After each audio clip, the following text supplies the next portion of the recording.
The crimson warning lights bathed the bridge of the UES Defiance in an ominous glow as Captain Sarah Chen stared at the tactical display.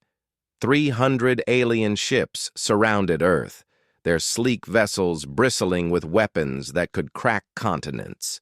The Zephyrian Collective had finally made their move after decades of watching humanity spread across the galaxy like a plague they couldn't contain.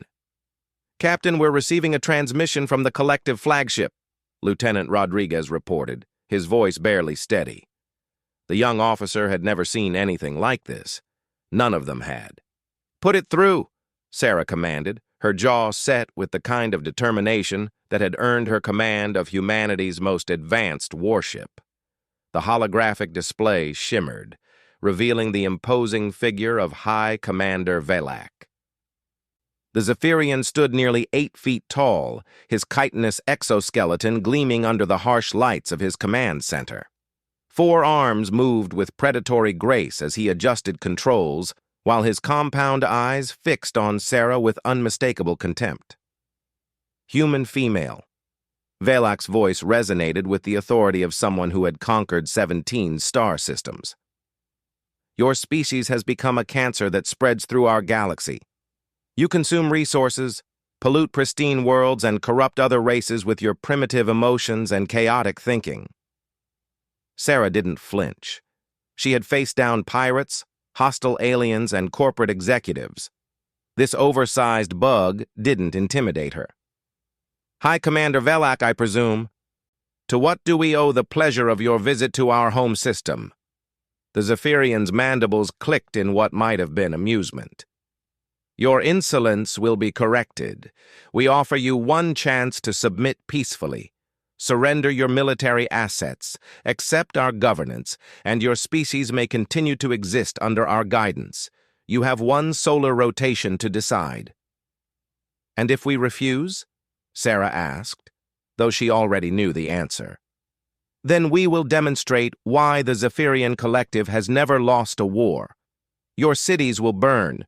Your ships will be scattered like debris, and the survivors will serve as examples to other young races who forget their place in the galactic order." The transmission cut, leaving the bridge in tense silence. Sarah turned to face her crew, seeing fear in some faces, determination in others. These were good people, the best humanity had to offer, and they deserved the truth. "You all heard that," she said, her voice carrying to every corner of the bridge. "The Collective thinks we're going to roll over and show our bellies like beaten dogs. They think humans are weak because we feel emotions, because we sometimes fight among ourselves, because we haven't conquered half the galaxy like they have." She paused, letting her words sink in before continuing. "They don't understand us at all. They don't know that our emotions aren't weaknesses, they're our greatest strength. They don't know that when humans are pushed to the wall, when everything we love is threatened, we don't break. We become something they can't imagine." Commander Jackson, her first officer and oldest friend, stepped forward. "What are your orders?" "Captain." Sarah smiled, and it wasn't a pleasant expression. "Send a message to Fleet Command. Tell them the Collective just made the biggest mistake in their species' history. Then get me Admiral Harrison on the quantum relay. It's time to show these bugs what humans do when someone threatens our home." The next 18 hours passed in a blur of frantic activity. Every military installation on Earth and its colonies worked around the clock. Shipyards that had been producing civilian vessels retooled for war production. Mining stations redirected their output to military needs. Most importantly, humanity's greatest minds activated protocols that had been theoretical until now. Dr. Elena Vasquez stood in the underground complex beneath Geneva, her fingers dancing across quantum processors that hummed with barely contained energy. The Neural Command Network, humanity's most classified project, was finally being brought online. For the first time in human history, every military vessel, defense platform, and strategic installation would be connected through quantum entanglement, creating a coordination system that could react faster than any individual could think. Elena, how's the NCN integration coming? Admiral Harrison's weathered face appeared on her screen. The old soldier looked like he hadn't slept in days, but his eyes burned with fierce determination. We're at 73% integration, Admiral. Another 6 hours and every human military asset will be part of the network. The collective won't know what hit them. Good, because our long-range sensors are picking up additional collective fleets moving toward the outer colonies. This isn't just about Earth anymore. They're planning to hit every major human settlement simultaneously. Elena's face hardened. Her daughter lived on Proxima Colony with her grandchildren. This had just become personal for everyone in the human sphere. Meanwhile, in the asteroid belt, something unprecedented was happening. The rough miners and salvage crews who worked the dangerous rocks between Mars and Jupiter had received the call for volunteers. These weren't trained soldiers or naval officers. They were ordinary people who made their living in the most hostile environment humans had ever called home. And they were furious. Jake Morrison had been mining asteroids for 23 years.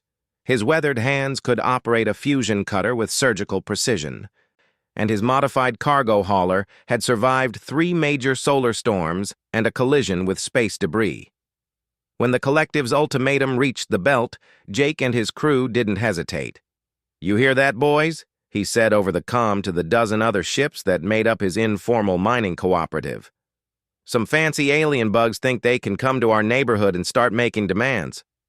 The responses came back immediately, filled with the kind of colorful language that would make a Marine blush.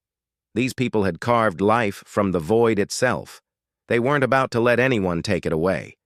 Within hours, hundreds of civilian ships throughout the asteroid belt were being hastily converted into weapons of war. Mining charges became torpedo warheads. Industrial lasers were recalibrated for military use. Cargo haulers that had spent decades moving raw materials now bristled with improvised weapons systems. It wasn't pretty, and it certainly wasn't regulation, but it was human ingenuity at its finest. When the corporate executives and military planners had said something couldn't be done, these people had found a way to do it anyway. Back on Earth, Captain Chen received updates from across human space. The picture they painted was both terrifying and inspiring. The collective had committed nearly a quarter of their total fleet to this operation. They intended to end humanity's expansion once and for all. But humanity wasn't rolling over. Every colony, every outpost, every ship that could mount a weapon was preparing to fight. "Captain," Lieutenant Rodriguez called out, his voice tight with excitement. "We're receiving reports from the Outer Rim. The civilian evacuation fleets, they're not evacuating." Sarah turned, eyebrows raised. "Explain." "The colony ships, the cargo haulers, even the passenger liners, they're retrofitting for combat and requesting military targeting data. The entire civilian space fleet is volunteering for combat duty." Sarah felt a surge of pride that nearly overwhelmed her. This was what the collective didn't understand about humans. When faced with extinction, they didn't panic or surrender. They rolled up their sleeves and got to work. "Get me a channel to all ships," she ordered. When the connection was established, she spoke to the hundreds of vessels now gathering around Earth.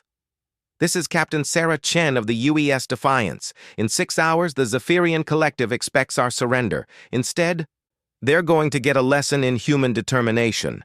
We're not the strongest species in the galaxy. We're not the smartest or the most advanced, but we're something they can't comprehend.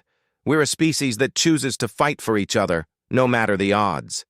Her words echoed across the fleet, reaching professional soldiers and civilian volunteers alike. In the silence that followed, she delivered the message that would become legendary. "The collective thinks they know us.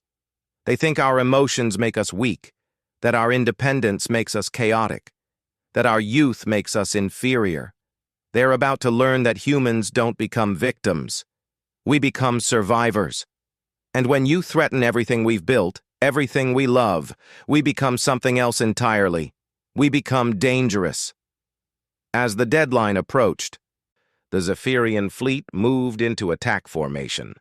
High Commander Valak was confident this would be a brief demonstration of collective superiority.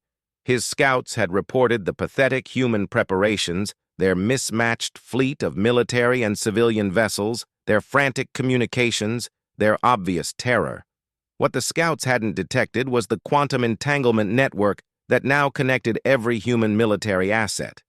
They hadn't noticed the millions of tons of raw materials that had been converted into weapons and ammunition in a single day. Most importantly, they had no understanding of the fury that burned in the heart of every human preparing to fight for their survival. When the collective fleet opened fire, they expected quick capitulation. Instead, they encountered something that defied their understanding of warfare.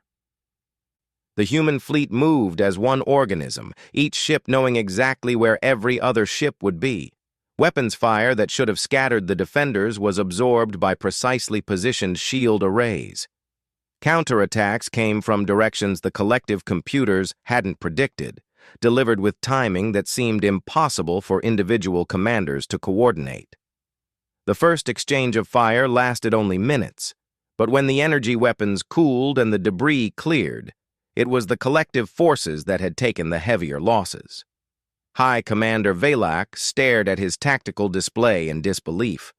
These primitive humans had just bloodied the nose of the most feared military force in the galaxy. But this was only the beginning. What Valak didn't know was that humanity's real weapon wasn't technology or tactics. It was something far more dangerous: the absolute refusal to accept defeat when everything they loved was at stake. The collective had just awakened something that would change the balance of power in the galaxy forever. As the first battle raged around Earth, reports started coming in from human colonies throughout known space.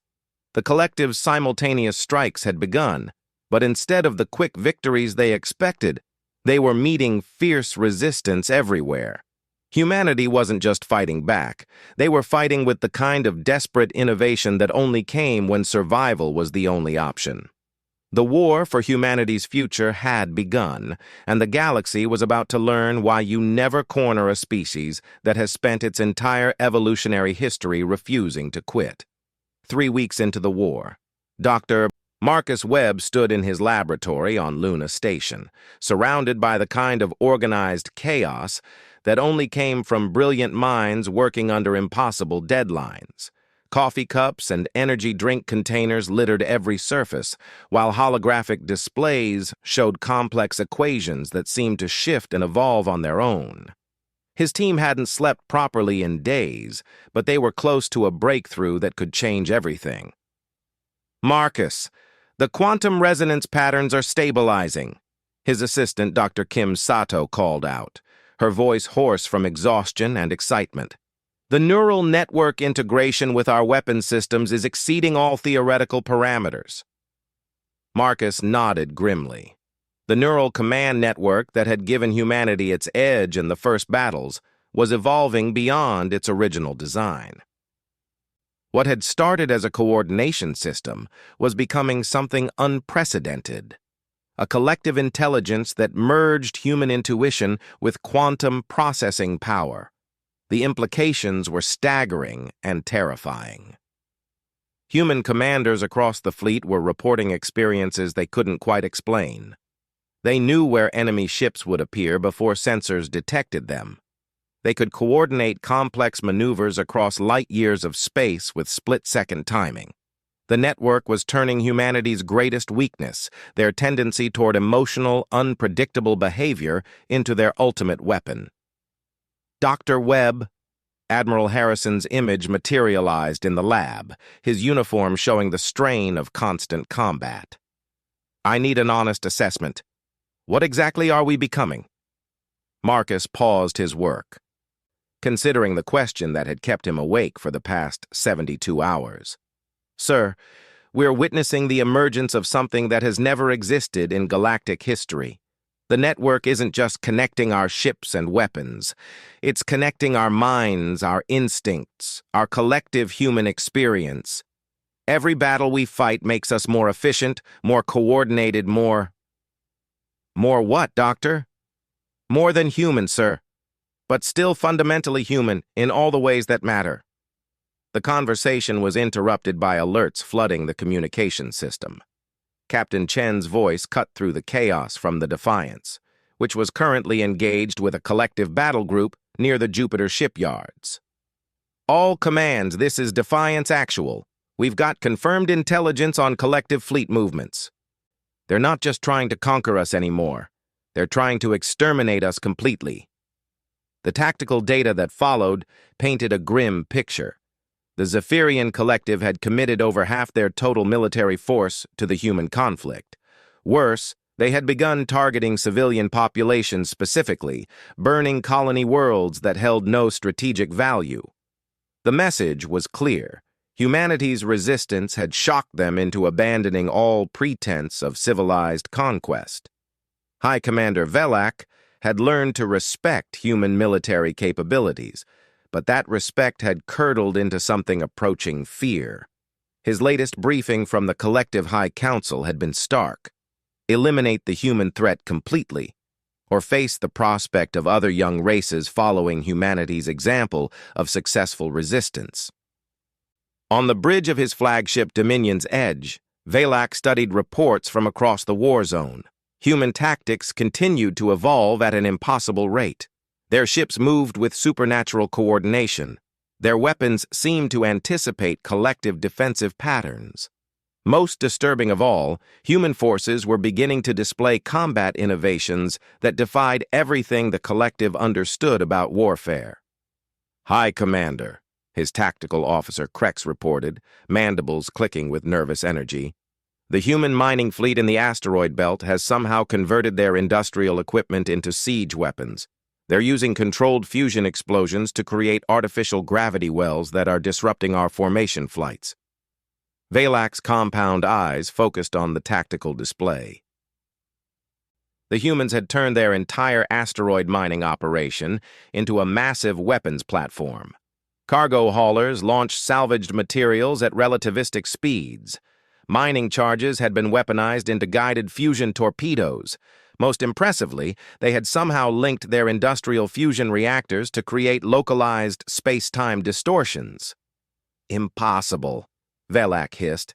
Those are civilian miners, not military engineers. Perhaps, Krex replied carefully. That distinction means less to humans than it does to us. The observation struck Velak as profoundly unsettling. The collective's military doctrine was based on clear hierarchies and specialized roles.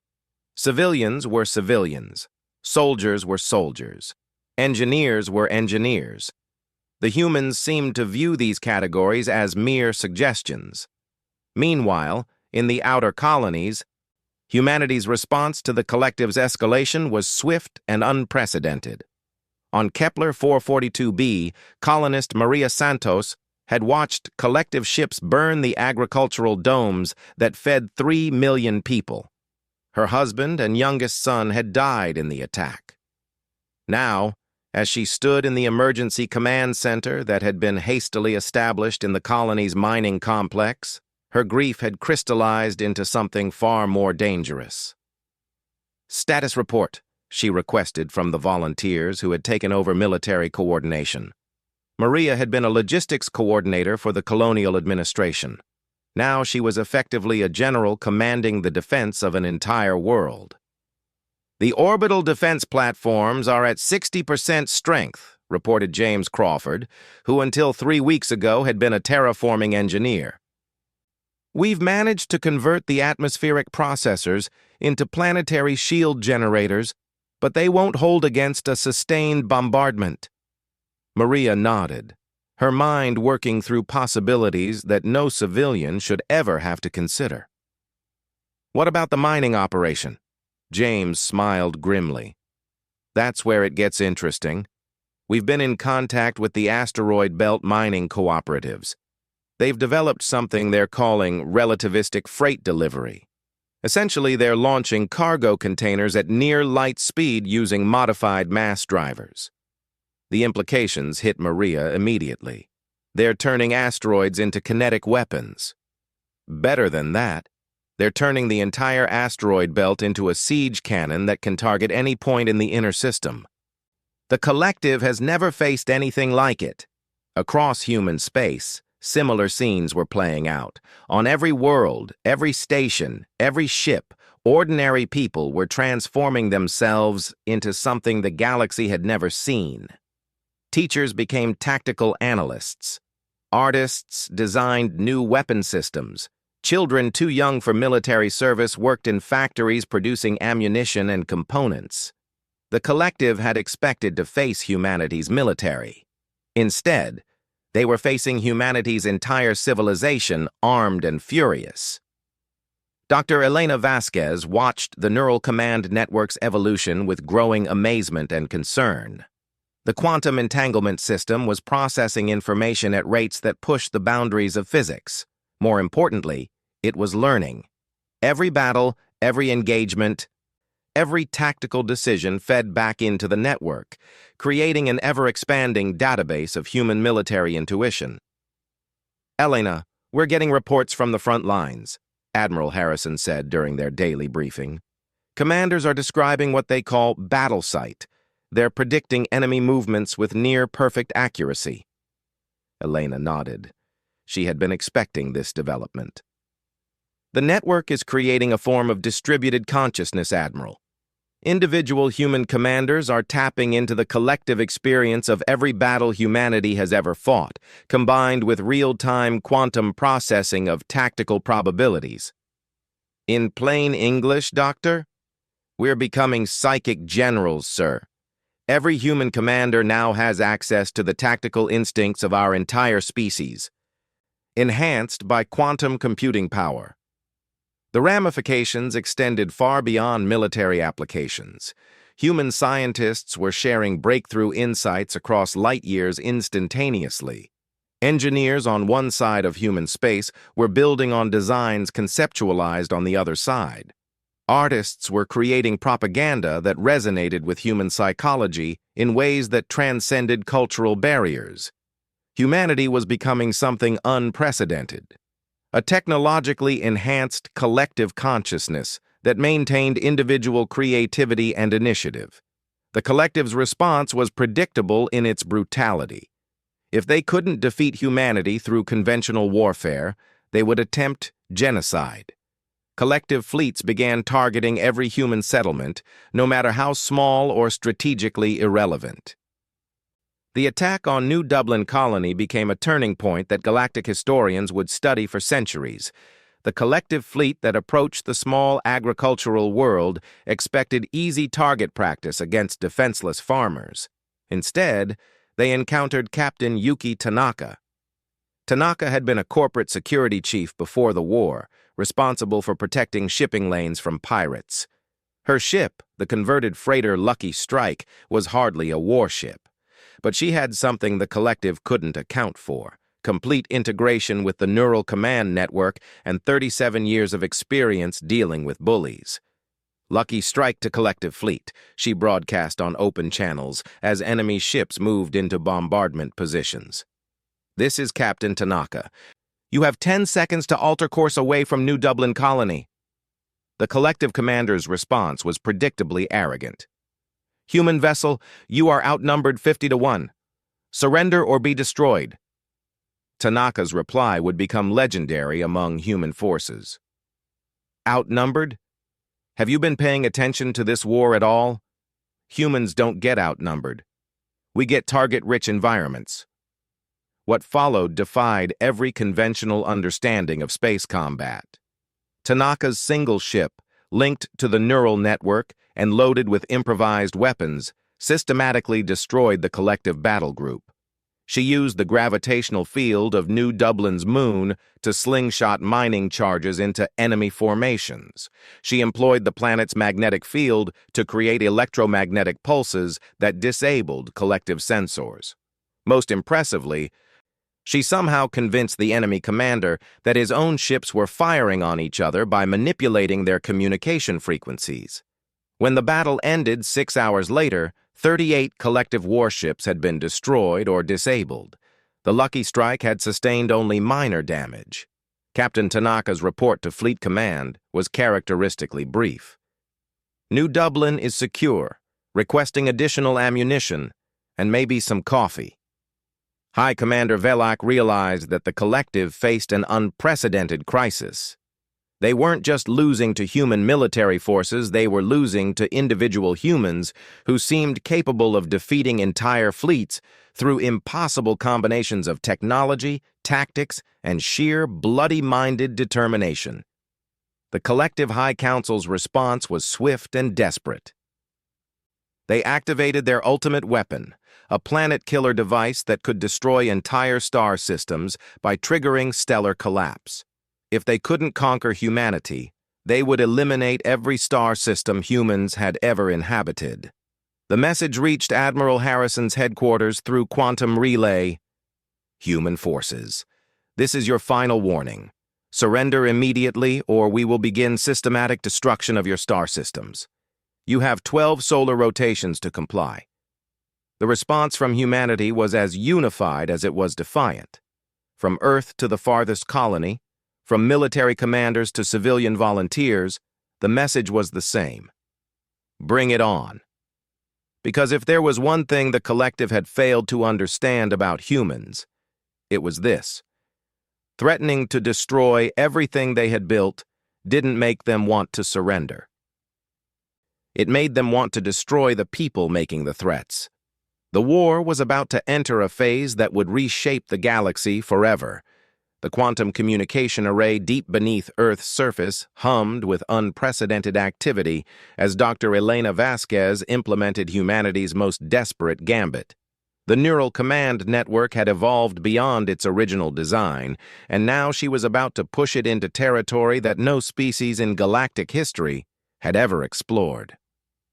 Elena, are you absolutely certain about this? Admiral Harrison's weathered face showed the strain of 2 months of constant warfare. The collective's planet-killer weapon had already destroyed the outer colony of Kepler 186f, turning a thriving world of 8 million people into stellar plasma in a matter of seconds. As certain as I can be about rewriting the fundamental laws of consciousness and quantum mechanics simultaneously, Elena replied, her fingers dancing across controls that channeled the combined mental energy of every human connected to the network.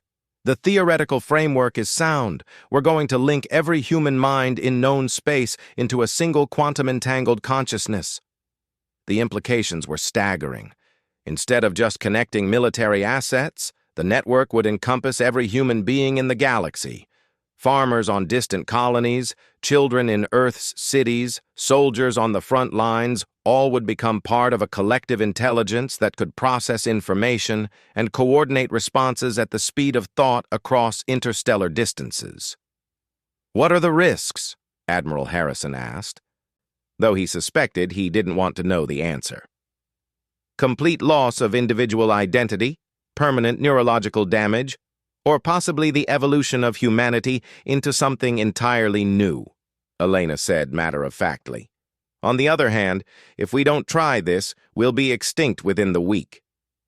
Meanwhile, Captain Sarah Chen coordinated the defense of Earth's solar system from the bridge of the Defiance. The collective's final assault was massive beyond comprehension, 1,000 ships converging on humanity's birth world, while planet-killer weapons positioned themselves around other major human settlements. Captain, we're receiving surrender demands from 17 different collective commanders, Lieutenant Rodriguez reported. They want us to disable all human military assets and prepare for occupation. Sarah didn't bother to respond to the demands. Instead, she opened a channel to the entire human fleet. All ships, all stations, all free humans everywhere, this is Captain Chen. Today we find out what we're really made of. The response came back as a chorus from across human space. Military commanders, civilian volunteers, colonists facing impossible odds, all speaking with one voice. Ready to find out, Captain. On the asteroid mining ship, Determination, Jake Morrison and his crew made final preparations for what they knew would be their last flight. They had converted their vessel into something that barely resembled its original design, a fusion-powered missile loaded with every piece of explosive material they could find in the belt. "Boys, it's been an honor," Jake said over the comm to his crew.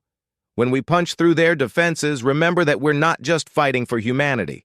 We're fighting for every species in the galaxy that deserves the right to choose their own destiny." Similar scenes played out across human space. The converted passenger liner Hope's Dawn prepared to ram the collective planet killer threatening the Tau Ceti colonies. On Mars, civilian engineers had jury-rigged the planetary defense grid to output energy levels that would probably burn out the entire system after a single use. High Commander Velak watched the human response with something approaching admiration. His tactical displays showed that humanity had committed every available asset to this final battle. There would be no reserves, no fallback positions, no possibility of surrender. They had chosen to bet everything on a single, desperate engagement. "High Commander," his aide Krex reported, "our psychoanalysis teams are reporting unusual readings from human communication channels. Their neural activity patterns are unprecedented." "Explain." "Sir, it appears that every human in their sphere of influence is somehow connected to their military coordination network. We're detecting quantum entanglement signatures spanning dozens of light years." Velak considered this information with growing unease. The collective had faced many enemies over the centuries, but they had always been able to predict their behavior based on known psychological and tactical patterns. Humanity continued to do things that shouldn't be possible. Dr. Elena Vasquez initiated the final sequence that would link every human consciousness into the neural command network. The risks were enormous, but as reports of the collective's planet-killer weapons reached Earth, she knew they had no choice. "Network synchronization at 30%, she announced to the Global Coordination Center. "All major population centers are connecting. Military assets are fully integrated." What happened next would be remembered as the moment humanity transcended its biological limitations while somehow remaining fundamentally human. Across the galaxy, 8 billion human minds linked together in perfect quantum synchronization. The effect was immediate and overwhelming. Every human pilot suddenly knew the optimal flight path for their mission. Every gunner could predict exactly where enemy ships would be. Every engineer understood intuitively how to modify their equipment for maximum effectiveness. But more than that, they all felt the unshakable conviction that they were fighting not just for their own survival, but for the freedom of every sentient species that would come after them. The battle that followed redefined warfare on a galactic scale. Human forces moved with supernatural coordination, each ship and weapon system functioning as part of a single vast organism. The collective's numerical superiority meant nothing when humanity could predict and counter every move before it was made. Captain Chen watched her tactical display with amazement as the human fleet performed maneuvers that should have required months of planning and practice. "Elena, what exactly have you done to us?" "I've given us what we always had." Elena's voice came through the network, but it felt like her own thoughts. "The ability to work together when everything we love is at stake. I've just made it perfect." The asteroid miners led the assault on the collective's planet-killer weapons. Jake Morrison's ship Determination, now more explosive than Vessel, punched through defensive screens that should have been impenetrable. His last transmission before impact was characteristically blunt. "This is for threatening our kids." The explosion that followed vaporized both the mining ship and the planet killer, sending a shockwave through the collective fleet that was as much psychological as physical. These humans were willing to die not just to protect themselves, but to protect future generations they would never meet. Similar sacrifices played out across the battlefield. The passenger liner Hope's Dawn succeeded in destroying the planet killer threatening Tau Ceti, but only after its crew of civilian volunteers had manually guided the ship through defensive fire that left it burning and breaking apart. Captain Yuki Tanaka, Her converted freighter Lucky Strike, now operating as part of the vast human consciousness, found herself coordinating a battle group that included military destroyers, cargo haulers, and mining vessels. The distinction between civilian and military had become meaningless. There were only humans fighting for their survival. "This is Lucky Strike," she broadcast to her mixed fleet of military and civilian vessels. "We're taking out the command ship. Follow my lead and remember what we learned from the network. They think like a machine, but we think like humans." The attack that followed demonstrated everything the collective had failed to understand about humanity. Instead of following predictable military doctrine, Tanaka's group used tactics that seemed to emerge from collective human experience: psychological warfare, creative use of terrain, and the kind of stubborn refusal to quit that had characterized human conflict throughout history. High Commander Velak found his flagship under attack from directions he couldn't have predicted. Human ships seemed to phase in and out of space itself, using techniques that defied collective understanding of physics. Worse, they were broadcasting messages that seemed designed to demoralize his crew. "Collective forces," came a voice that somehow resonated on frequencies that shouldn't affect Zephyrian psychology. "You came here to conquer a primitive species. Instead, you found something your bureaucrats and generals never warned you about, a species that becomes more dangerous the more you threaten them." The voice continued, and Velak realized with growing horror that it was coming from every human ship simultaneously, as if humanity itself was speaking. "You want to know what makes humans special? It's not our technology or our tactics. It's that we've never met a bully we didn't want to punch in the face." The psychological effect on the collective fleet was devastating. They were facing an enemy that seemed to share a collective consciousness while maintaining the unpredictable creativity of individuals. Every ship moved as part of a perfect plan, but every pilot was capable of improvisation that defied all tactical analysis. Dr. Marcus Webb, monitoring the network's performance from Luna Station, watched data streams that showed human forces achieving impossible coordination across dozens of light years. "Elena, the quantum entanglement is holding stable across the entire network. We've essentially turned humanity into a single organism that spans interstellar space." "And we're still recognizably human," Elena replied, her consciousness touching every other human mind in the galaxy. "Angry, stubborn, protective humans who really don't like being told what to do." The tide of battle turned decisively when human forces began employing tactics that no military academy had ever considered. Asteroid miners used their industrial equipment to create artificial gravity wells that trapped collective ships. Cargo haulers launched loads of raw materials at relativistic speeds, turning trade goods into kinetic weapons. Even civilian passenger ships joined the fight, using their life support systems to create localized electromagnetic pulses. High Commander Velak realized that his fleet was being systematically destroyed by an enemy that fought like no species in galactic history. They combined the coordination of a hive mind with the innovation of complete individuals. They used military precision enhanced by the kind of desperate creativity that only came from defending everything they held dear. "All collective forces," he broadcast, his voice carrying the authority of defeat, "withdraw to minimum safe distance. Prepare for emergency hyperspace jump." But the humans weren't finished. As the collective fleet tried to retreat, they found their escape routes blocked by human ships that seemed to appear from nowhere. The network had allowed humanity to coordinate a trap across multiple star systems, using every available asset to ensure that the collective threat would end here and now. "Collective fleet," came the unified voice of humanity. "You came here to exterminate us because you thought we were weak. You were wrong. We're not weak. We're not primitive. And we're definitely not going to let you threaten any other species the way you threatened us."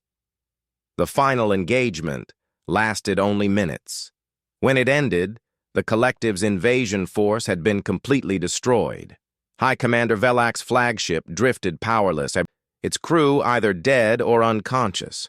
Only Velak himself remained conscious, staring at tactical displays that showed the impossible.